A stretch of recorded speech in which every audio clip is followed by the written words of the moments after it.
श्री राम जय राम जय जय राम श्री राम जय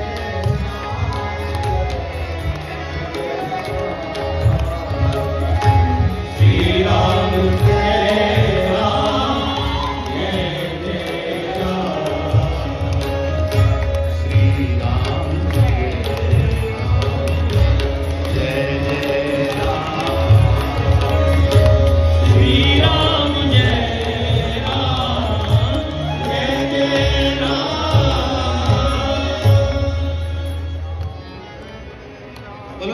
सरकार की जय श्री बागेश्वर धाम की जय श्री बालाजी महाराज की जय श्री बागेश्वर धाम बाई महाराज की जय। आज सत्संग सत्र के आरंभ में ही साध्वी दीदी माँ रितंभरा जी का भी आशीर्वाद मिला और श्री बागेश्वर धाम वाले हमारे अत्यंत प्रिय और अत्यंत आदरणीय पंडित श्री धीरेन्द्र कृष्ण शास्त्री जी बागेश्वर धाम वाले महाराज का भी मंगलमय दर्शन और उनका आशीर्वाद सबको प्राप्त हुआ।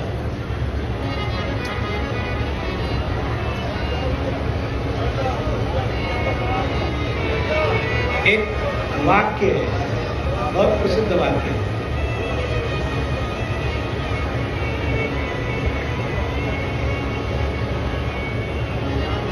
महामानव श्री मनु जी का वाक्य है।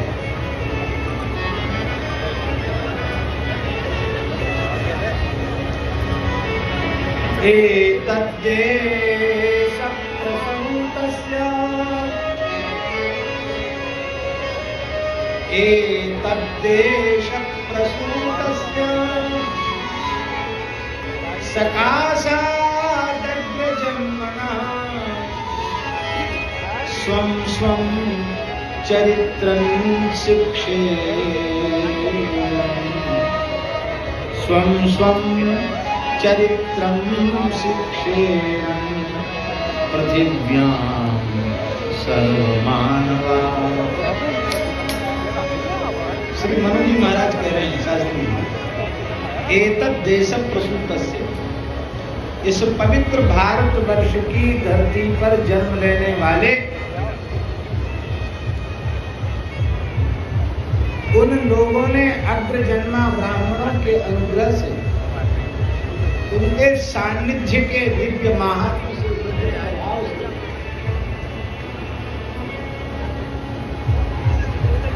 उत्तम शिक्षा प्राप्त करके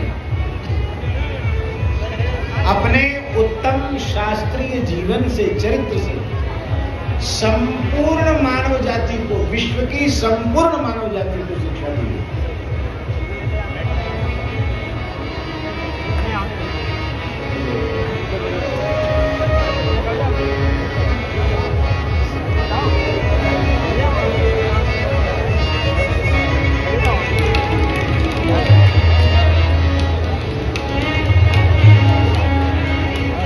पृथिव्याम, बहुत ध्यान से, पृथिव्याम संपूर्ण धरती पर, भारतवर्ष में जन्म लेने वाले महानुभावों ने संपूर्ण धरती पर मानवता की शिक्षा प्रदान की।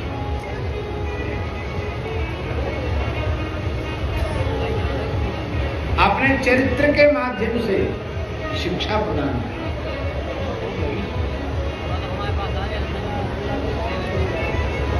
महान कवि जयशंकर प्रसाद जी ने भी कहा है, जगे हम लगे जगाने विश्व, पहले हम जगे, सबसे पहले भारतवासी जगे, फिर उन्होंने पूरे संसार को जगाया। जगे हम लगे जगाने विश्व, लोक में फिर फैला आलोक, फिर संसार में प्रकाश फैला ज्ञान का। जगे हम लगे जगाने विश्व, लोक में फिर फैला आलोक, मोह तम कुंज हुआ तब नाश, अखिल संस्कृति हो उठी अशोक।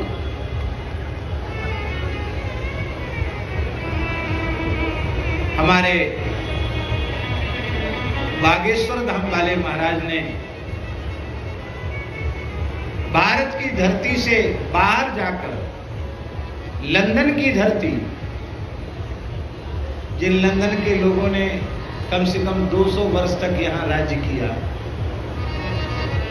उस लंदन की पार्लियामेंट में भी भारत माता का झंडा गाड़ के आए,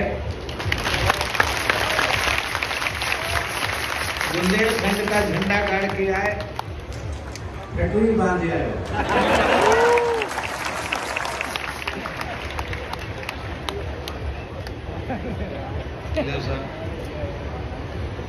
ये ठटरी बांधने वाला जो शब्द है ना, इसको तो वो समझे ही नहीं होंगे ठटरी बांधना क्या होता है। वैसे कोई किसी की ठटरी बांधे तो महाराज महाभारत शुरू हो जाए, लेकिन भक्त की वाणी से, साधु की वाणी से जो कुछ निकल जाए उसी से सबको लाभ मिल जाए। अब ये शब्द सुन के सब हंस रहे हैं, सब ताली बजा रहे हैं।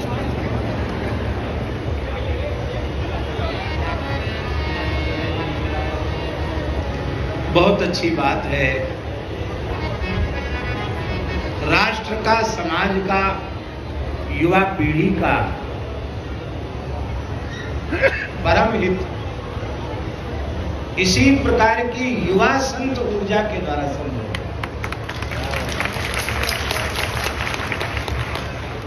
आप गो सेवा के क्षेत्र में भी बहुत अच्छी जागृति कर रहे हैं। हर व्यक्ति एक गाय का पालन करे, हर घर में गाय हो, और इसका शुभारंभ आपने बुंदेलखंड की धरती से कर दिया है।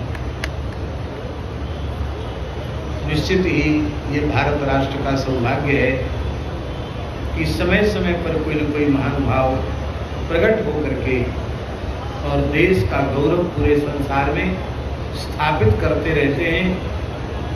हमारी हनुमान जी से ऐसी प्रार्थना है कि हमारे बागेश्वर धाम वाले को काऊ बुरी नजर वाले की नजर न लगे।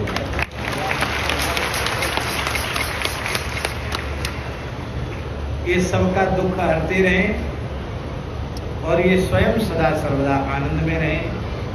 आज हमें बड़ी प्रसन्नता हो रही है कि नौलखी वाले पूज्य महंत जी महाराज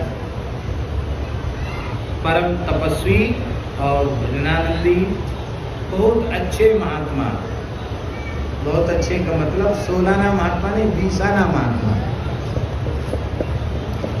श्री राम मनोहर दास जी महाराज पधारे हैं। बहुत लंबे समय के बाद आपका मंदिर में दर्शन हुआ और अब तो हमें लगता है कि अब तो विराजे में पूरे समय, तो आपका मंगल में दर्शन हम सबको प्राप्त हो रहा है। पूज्य श्री गोरीलाल पुरी वाले महाराज जी की पावन सन्निधि इस पूरे महोत्सव का गौरव बढ़ा रही है।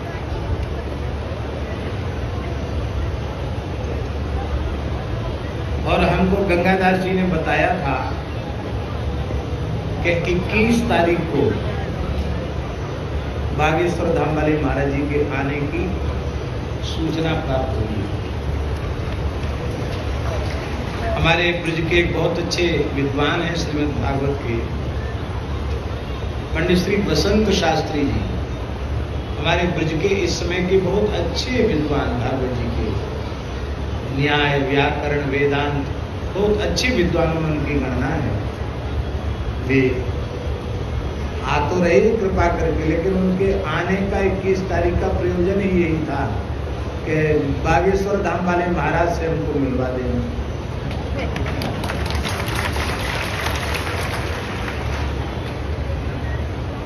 तो आज तो आपकी कृपा अपनी ओर से हुई है, लेकिन आपकी वाणी सत्य हो इसके लिए आप 21 तारीख को भी कृपा करें तो बड़ी कृपा होगी।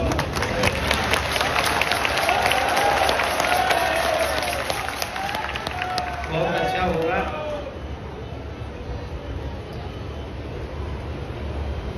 अब हम सावधान होकर समाहित चित्त से थोड़ी देर श्री राम कथा की चर्चा करते हैं।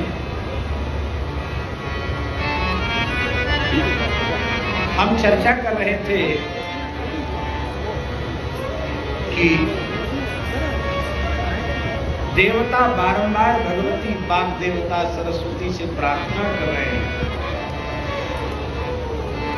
कि हे भगवती, कुछ ऐसा कार्य करो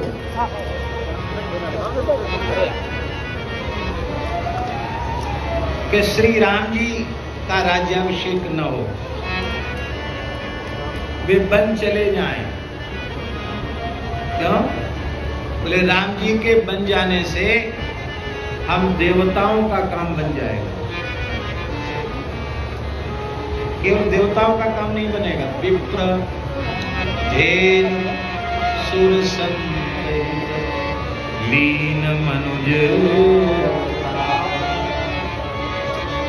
और राम जी के बन जाने से चारों का हित होगा, ब्राह्मणों का हित होगा, गोवंश का हित होगा,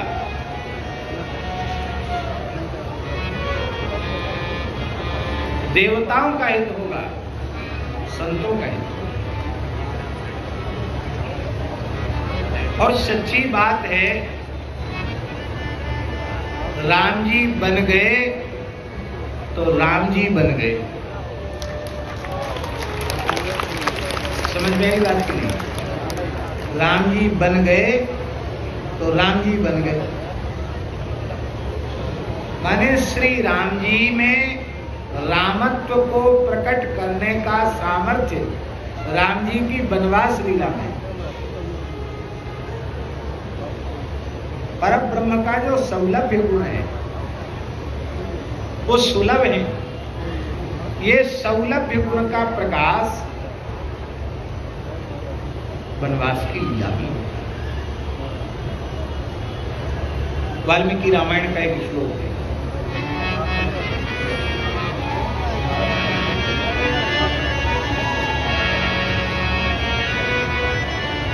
विश्वामित्र जी ने कहा, रामभद्र, इस धर्म विद्वेषिणी ऋषि मुनियों की भक्षिका ताटका का तुम वध करो। तो राम जी ने उत्तर क्या दिया? आचार्य राम जी कह रहे हैं, गो ब्राह्मण हितार्थाय देशस्य च हिताय च तव चैवा प्रमेयस्य वचनं कर्तुमुद्यता।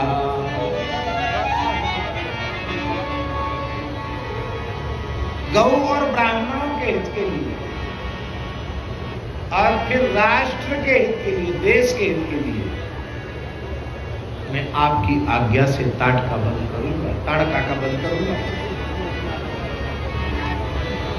वर्तमान समय के लोगों की सोच है कि हमें सर्वोपरि राष्ट्र हित रखना चाहिए। आप सब लोग बैठे हैं, पढ़े लिखे लोग, राजनीतिक क्षेत्रों से जुड़े हुए लोग भी बैठे हैं। लोग कहते हैं, महात्मा लोग गाय गाय चिल्लाते हैं, धर्म धर्म चिल्लाते हैं, इस सब की क्या आवश्यकता है? देश रहेगा तो सब रहेगा, देश ही नहीं रहेगा ये सब कहां से रहेंगे? इसलिए राष्ट्र का हित, राष्ट्र की रक्षा, राष्ट्र का सर्वविध विकास, इसको सबको प्रथम स्थान पर रखना चाहिए। ये वर्तमान काल के लोगों की सोच है। और इस सोच का यह परिणाम है आचार्य जी, इस सोच का परिणाम ये है कि 70 साल हो गए राम राज्य की बात कहते कहते, अब तक राम राज्य स्थापित ईमानदारी से नहीं हुआ। राम राज्य की परिकल्पना जो हमारे पूर्वजों ने की थी, पूर्वाचार्यों ने की थी, क्रांतिकारियों ने की थी, क्या वो परिकल्पना अब तक साकार हो पाई? क्यों नहीं हो पाई? उसका कारण यह है कि गौ और ब्राह्मण के हित को हमने सर्वोपरि नहीं रखा।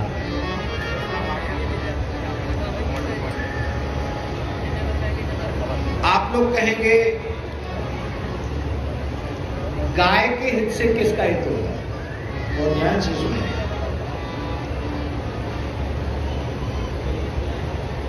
परमात्मा की सृष्टि में जितने चतुष्पाद प्राणी हैं, 4 पैर वाले प्राणी, उन संपूर्ण चतुष्पाद प्राणियों का प्रतिनिधित्व भगवान की सृष्टि में यदि कोई प्राणी करता है तो वह वेद लक्षणा भारतीय देसी गौ माता करता है। और भगवान की बनाई हुई सृष्टि में 2 हाथ पैर वाले मनुष्य जाति का यदि कोई प्रतिनिधित्व करता है पूरे संसार में संपूर्ण मानव जाति का, तो उस प्रतिनिधित्व करने वाले का नाम है ब्राह्मण। इसलिए गाय के हित से संपूर्ण प्राणियों का हित होगा और ब्राह्मण के हित से संपूर्ण मानव जाति का हित होगा। शरीर के, आज तो ब्राह्मण नाम लेना खाली नहीं, हमारे ऊपर भी लोग आरोप लगाते हैं, खूब आरोप लगाते हैं।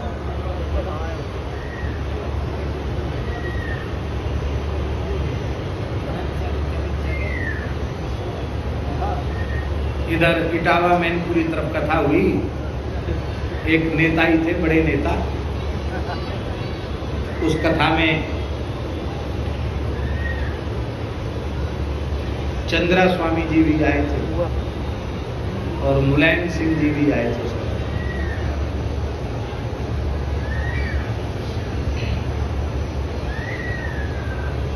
तो वहां एक व्यक्ति ने आकर हमसे पूछा, वहां तक अपने आसन पे थे, उसमें पूछा, बोले महाराज आप भी यादव हैं क्या? हमने कहा हम तो साधु हैं। फिर साधु तो हैं पर आप यादव हैं क्या? ऐसा क्यों? बोले हमारे यहाँ कथा बांचने वाले सब यादव ही होते हैं और यादव जी की यहाँ कथा हो रही है, तो हो सकता है किसी यादव को बुलाया हो, तो पूछ रहे हैं आप भी यादव हैं क्या?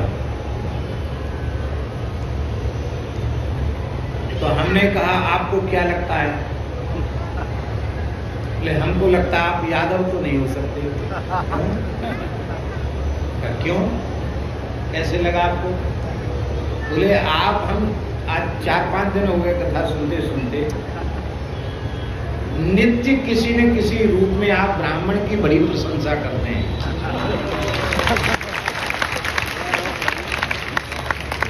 तो बोले ब्राह्मण की प्रशंसा प्रायः ब्राह्मणेतर नहीं कर सकता, इसलिए हमको लगता है कि आप यादव नहीं हैं।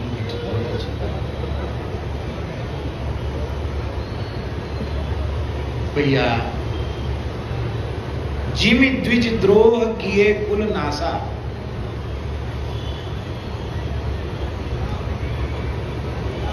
ब्राह्मण के 3 लक्षण हैं शास्त्रों में, बहुत ध्यान से सुनो।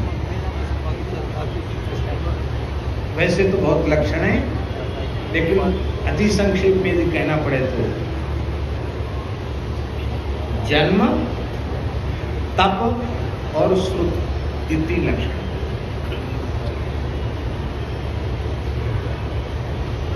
जन्म का अर्थ है ब्रह्मण्याम ब्राह्मणा जातो ब्राह्मणस्यान्न संशया। महाभारत के अनुसार ब्राह्मणी के गर्भ से ब्राह्मण के द्वारा उत्पन्न हुआ। क्योंकि जाति शब्द का अर्थ होता है जन्मना या प्राप्यते,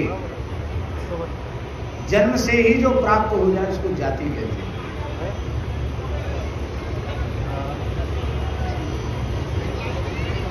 या तो संस्कृत भाषा है मत मानो, और संस्कृत भाषा मानते हो तो संस्कृत भाषा के अनुसार उसकी उत्पत्ति माननी पड़ेगी कि नहीं? आप तो पंडित हो, आप बताओ भाई, जाति शब्द किस भाषा का है? संस्कृत भाषा का है। तो उसका अर्थ क्या है? जन्मना या प्राप्यते सा जाति, जो जन्म से प्राप्त हो जाए उसको जाति कहते हैं। जाति का निर्णय जन्म से नहीं, बहुत ध्यान से सुने, जन्म के पूर्व ही जाति का निर्णय हो जाता है। क्योंकि व्यक्ति के जो संस्कार हैं पूर्व जन्म के, उन संस्कारों से प्रेरित होकर ये निश्चित होता है यह ब्राह्मणी के गर्भ में प्रवेश करेगा, या क्षत्रिय कुल में जन्म लेगा, या वैश्य कुल में जन्म लेगा, या चतुर्थ वर्ण में जन्म लेगा। यह उसके पूर्वकृत संस्कारों के अनुसार सुनिश्चित हो जाता है।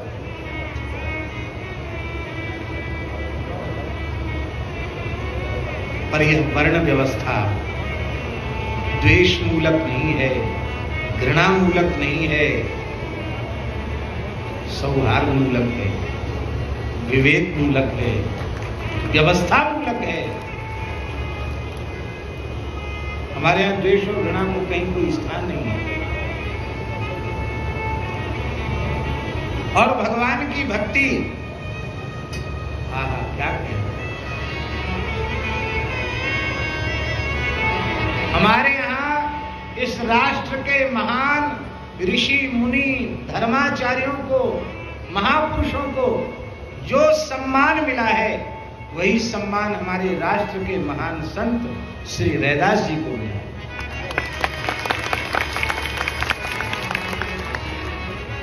हम अत्यंत श्रद्धापूर्वक रैदास जी के पावन चरणों में प्रणाम करते हैं। नाभाजी की घोषणा है, वर्णाश्रम अभिमान तजी, वर्णाश्रम अभिमान तजी, पद रज बंदहि जासुकी, संदेह ग्रंथि खंडन निपुण, वाणी विमल रैदास।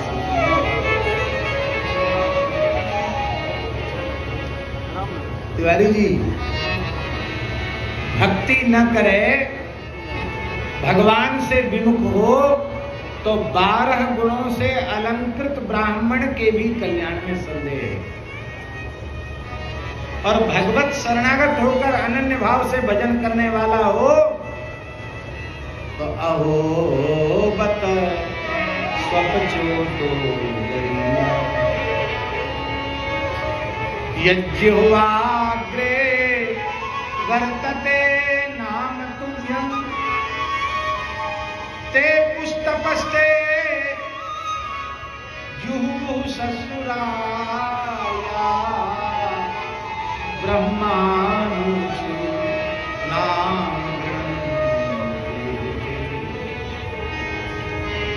हम नहीं कह रहे हैं, भगवान की जन्मदात्री माता देवहूति कह रही है। भले ही उसने चांडाल के कुल में, स्वपच के कुल में ही जन्म क्यों न लिया हो, यदि उसकी जिह्वा के अग्रभाग पर आपके नाम का नर्तन होता रहता है, वो गरीयान श्रेष्ठ है। कोई तपस्या उसकी बकाया नहीं। ते तप, सारी तपस्या होगी उसकी पूरी। संपूर्ण यज्ञ, यज्ञों का सविधि अनुष्ठान हो गया उसके द्वारा। सस्नु, सारी धरती के तीर्थों में स्नान कर लिया उसने। ब्रह्मान ऊंचू, चारों वेदों का पारायण कर लिया उसने। किसने? नाम जिन्होंने आपके पवित्र नामों का संकीर्तन कर लिया। जब कल्याण की पूरी पक्की गारंटी प्रत्येक वर्ण में उत्पन्न होने वाले व्यक्ति की है, तो जातिगत विद्वेष को कहां प्रश्रय मिल सकता है?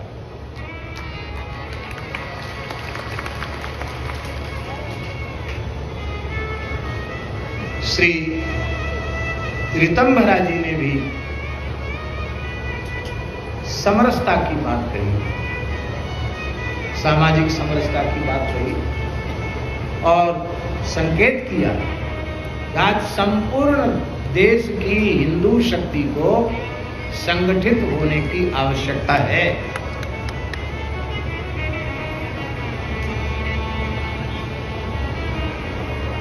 लेकिन हम बहुत विनम्रता से निवेदन कर रहे हैं, न नेता न अभिनेता और न ही वक्ता प्रवक्ता अपने भाषणों से समरसता का वातावरण स्थापित कर सकते हैं। उसका एकमात्र उपाय है, एकमात्र उपाय संपूर्ण हिंदू जाति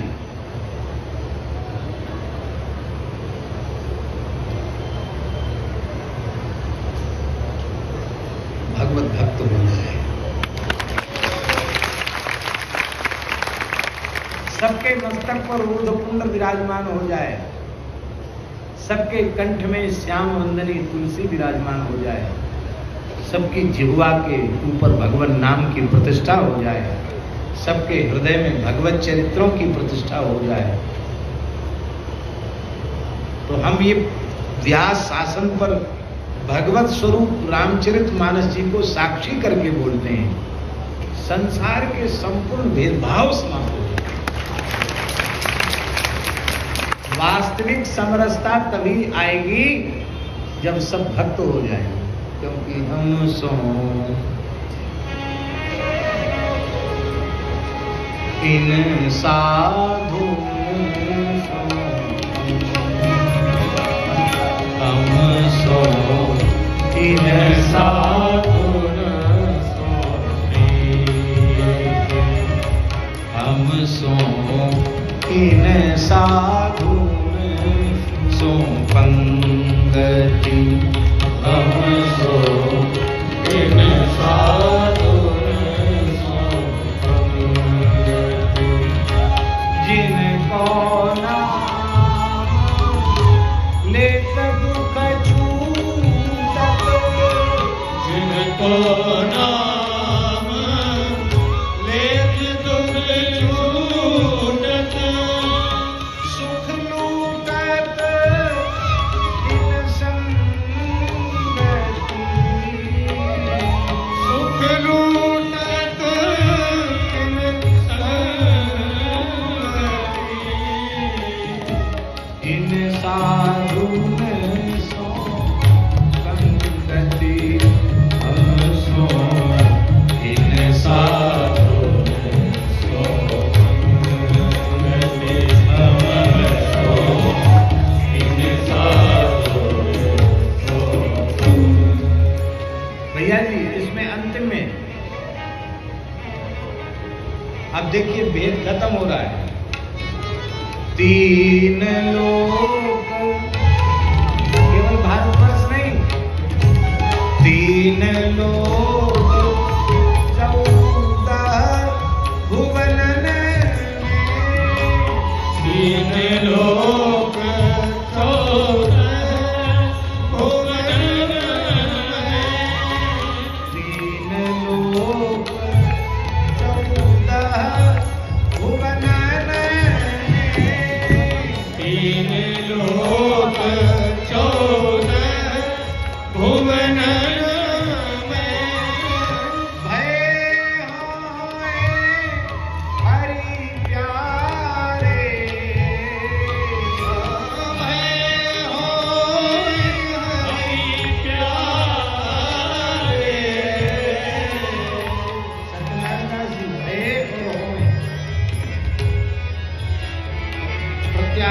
विधायक सूत्र लग गया, मध्यवर्ती का अपने आप ग्रहण हो गया जो है।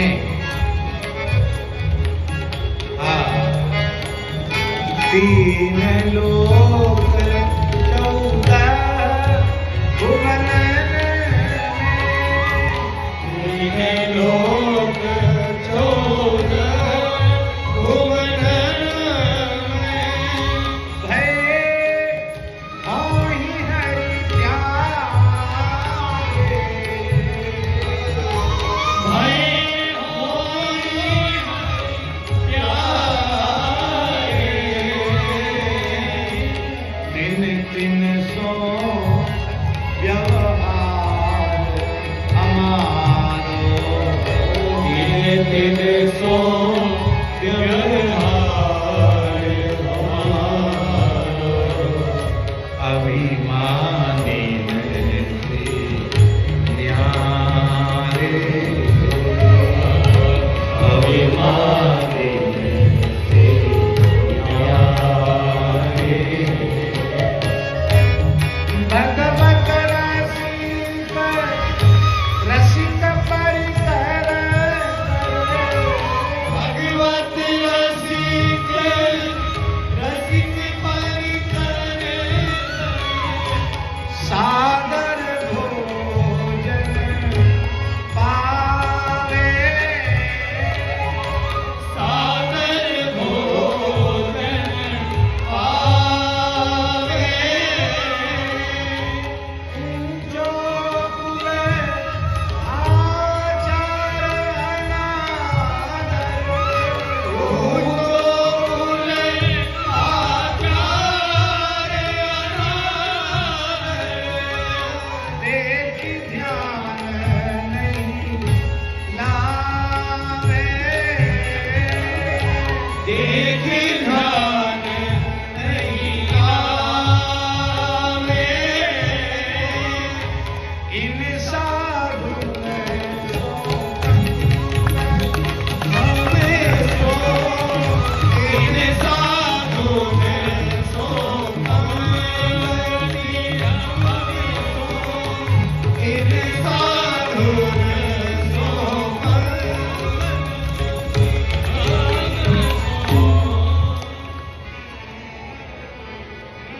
जय जय श्री राम।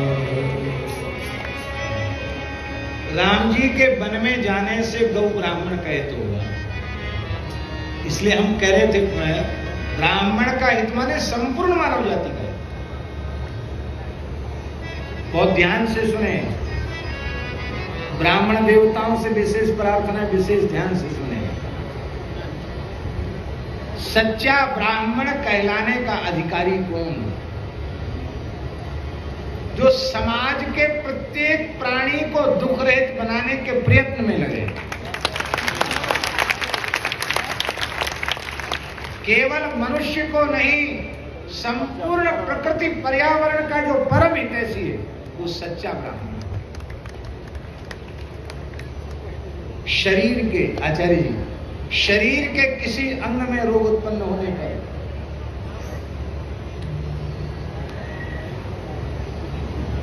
उस अंग को रोग रहित, पीड़ा रहित, दुख रहित बनाने का कार्य कौन करता है? ब्राह्मणों से मधुमासी, हाथ में रोग हो, पैर में रोग हो, पीठ में रोग हो, कहीं अंग में रोग हो, तो उस पीड़ा को दूर करने का भाव किसके भीतर जगता है? मस्तिष्क में जगता है ना। विराट पुरुष परमात्मा के मस्तिष्क का नाम है ब्राह्मण, उनकी भुजाओं का नाम है क्षत्रिय, और उनके उदर का, जंघाओं का नाम है वैश्य, और जिस पर ये पूरा समाज टिका हुआ है, राष्ट्र की सर्वांगीण प्रगति और विकास जिस पर आधारित है, वो चरण है, सूत्र है। चरण के बिना गति नहीं है, और हमारे उस विशाल समाज के बिना राष्ट्र की